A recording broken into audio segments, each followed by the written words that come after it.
Mark 2.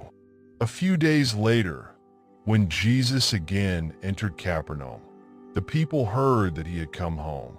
They gathered in such large numbers that there was no room left, not even outside the door, and he preached the word to them. Some men came, bringing to him a paralyzed man, carried by 4 of them. Since they could not get him to Jesus because of the crowd, they made an opening in the roof above Jesus by digging through it, and then lowered the mat the man was lying on. When Jesus saw their faith, he said to the paralyzed man, "Son, your sins are forgiven." Now some teachers of the law were sitting there, thinking to themselves, "Why does this fellow talk like that? He's blaspheming. Who can forgive sins but God alone?" Immediately Jesus knew in his spirit that this was what they were thinking in their hearts. And he said to them, "Why are you thinking these things?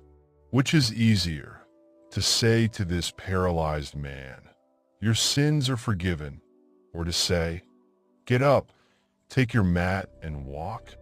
But I want you to know that the Son of Man has authority on earth to forgive sins."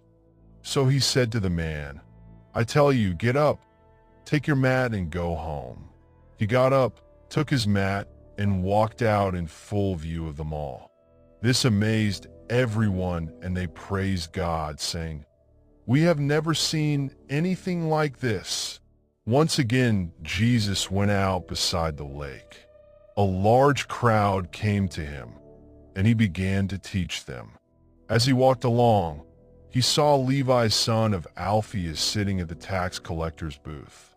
"Follow me," Jesus told him, and Levi got up and followed him. While Jesus was having dinner at Levi's house, many tax collectors and sinners were eating with him and his disciples, for there were many who followed him. When the teachers of the law, who were Pharisees, saw him eating with the sinners and tax collectors, they asked his disciples, "Why does he eat with tax collectors and sinners?" On hearing this, Jesus said to them, "It is not the healthy who need a doctor, but the sick. I have not come to call the righteous, but sinners." Now John's disciples and the Pharisees were fasting. Some people came and asked Jesus, "How is it that John's disciples and the disciples of the Pharisees are fasting, but yours are not?" Jesus answered, "How can the guests of the bridegroom fast while he is with them? They cannot, so long as they have him with them. But the time will come when the bridegroom will be taken from them, and on that day they will fast. No one sews a patch of unshrunk cloth on an old garment. Otherwise, the new piece will pull away from the old, making the tear worse. And no one pours new wine into old wineskins. Otherwise, the wine will burst the skins, and both the wine and the wineskins will be ruined. No, they pour new wine into new wineskins."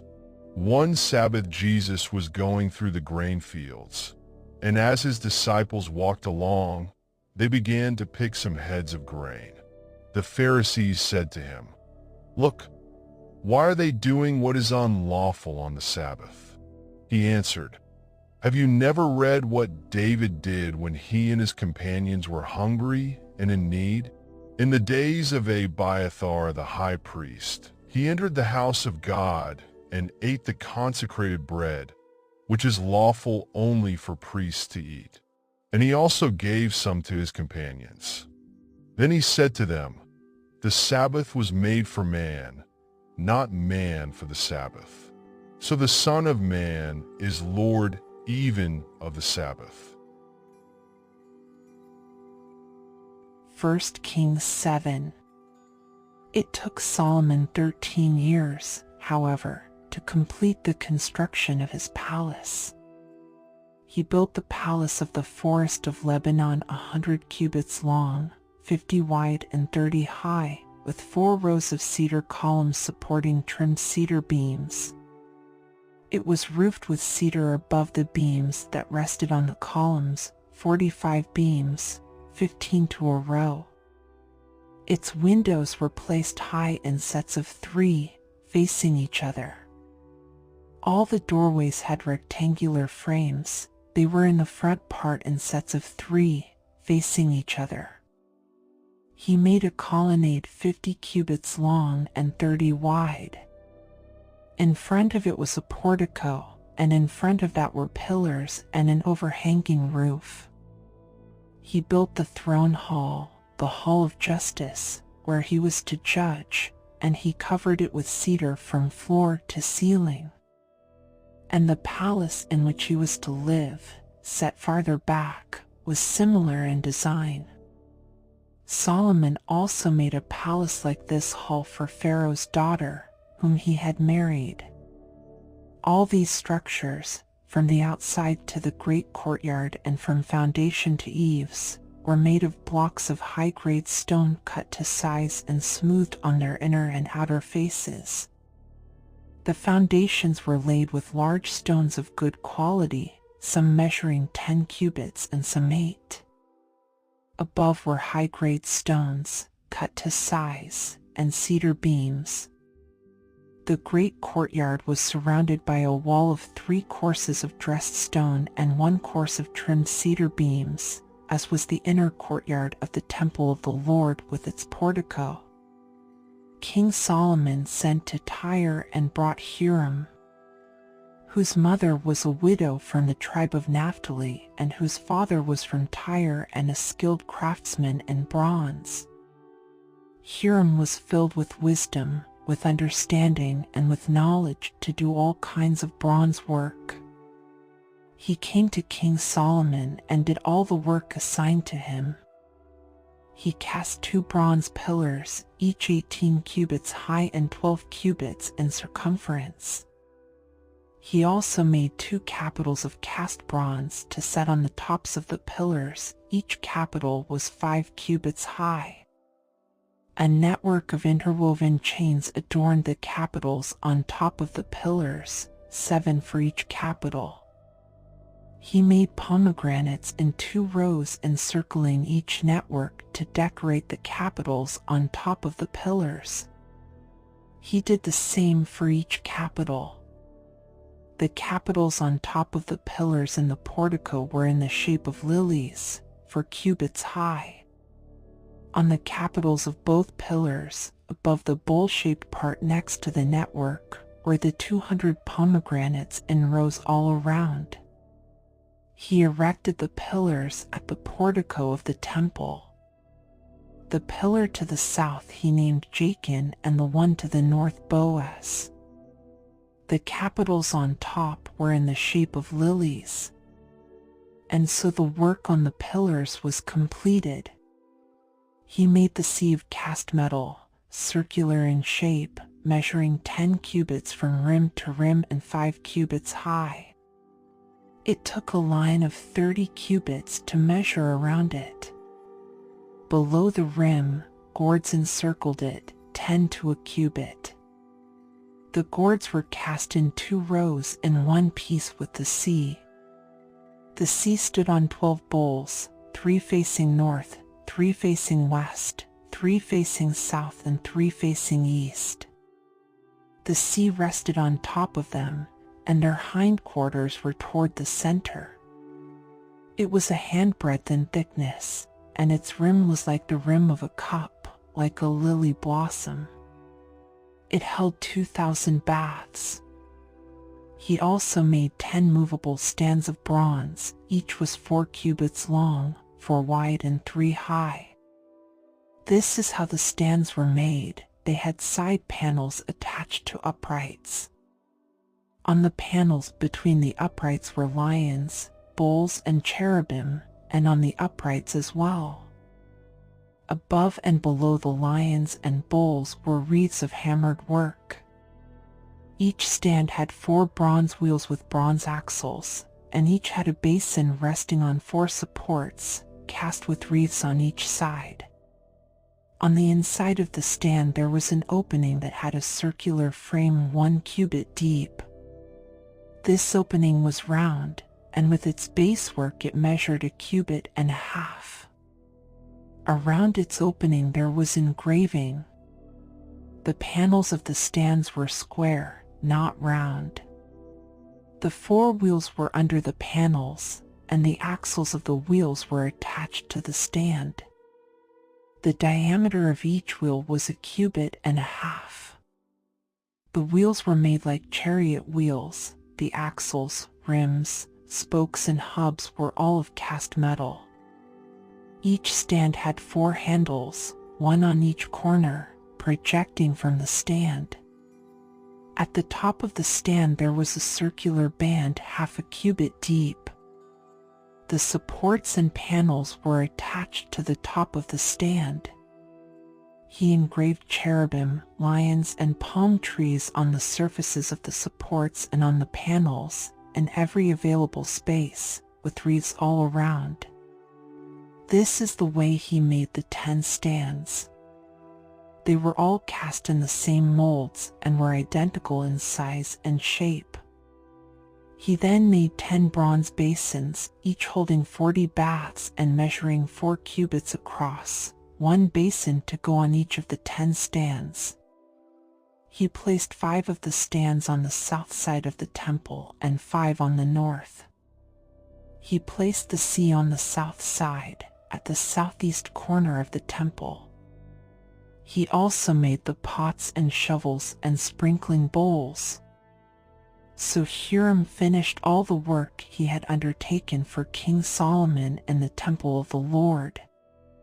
The 2 pillars, the 2 bowl-shaped capitals on top of the pillars, the 2 sets of network decorating the 2 bowl-shaped capitals on top of the pillars, the 400 pomegranates for the 2 sets of network, 2 rows of pomegranates for each network decorating the bowl-shaped capitals on top of the pillars, the 10 stands with their 10 basins, the sea and the 12 bowls under it, the pots, shovels, and sprinkling bowls.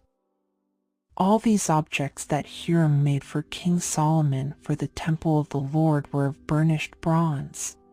The king had them cast in clay molds in the plain of the Jordan between Succoth and Zarethan. Solomon left all these things unweighed, because there were so many, the weight of the bronze was not determined.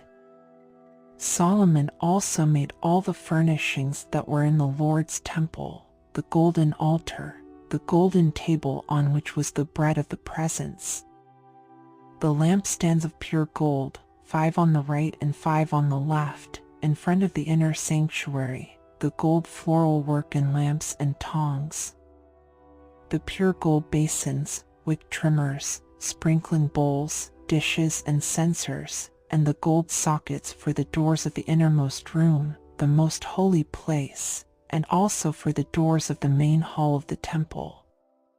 When all the work King Solomon had done for the temple of the Lord was finished, he brought in the things his father David had dedicated, the silver and gold and the furnishings, and he placed them in the treasuries of the Lord's temple.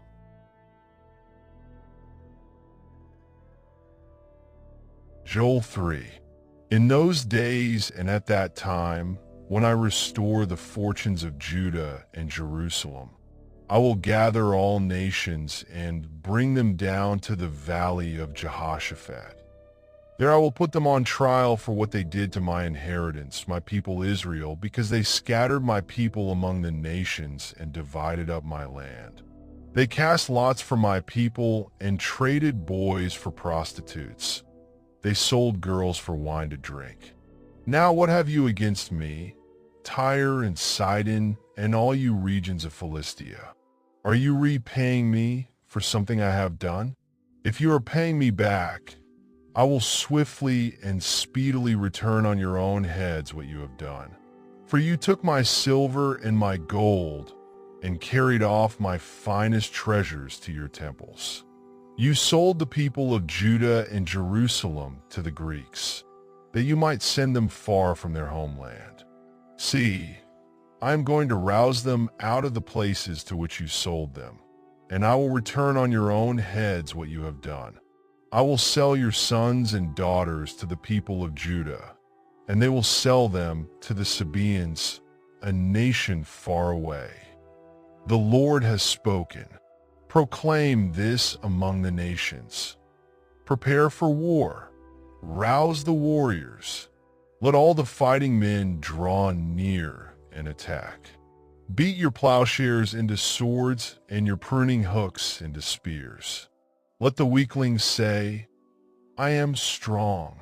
Come quickly, all you nations from every side, and assemble there. Bring down your warriors, Lord. Let the nations be roused. Let them advance into the valley of Jehoshaphat, for there I will sit to judge all the nations on every side. Swing the sickle, for the harvest is ripe. Come, trample the grapes, for the winepress is full and the vats overflow. So great is their wickedness. Multitudes, multitudes in the valley of decision. For the day of the Lord is near in the valley of decision. The sun and moon will be darkened, and the stars no longer shine. The Lord will roar from Zion and thunder from Jerusalem. The earth and the heavens will tremble. But the Lord will be a refuge for his people, a stronghold for the people of Israel. Then you will know that I, the Lord your God, dwell in Zion, my holy hill. Jerusalem will be holy. Never again will foreigners invade her. In that day the mountains will drip new wine, and the hills will flow with milk. All the ravines of Judah will run with water. A fountain will flow out of the Lord's house and will water the valley of acacias. But Egypt will be desolate, Edom a desert waste, because of violence done to the people of Judah, in whose land they shed innocent blood. Judah will be inhabited forever, and Jerusalem through all generations. Shall I leave their innocent blood unavenged? No, I will not. The Lord dwells in Zion.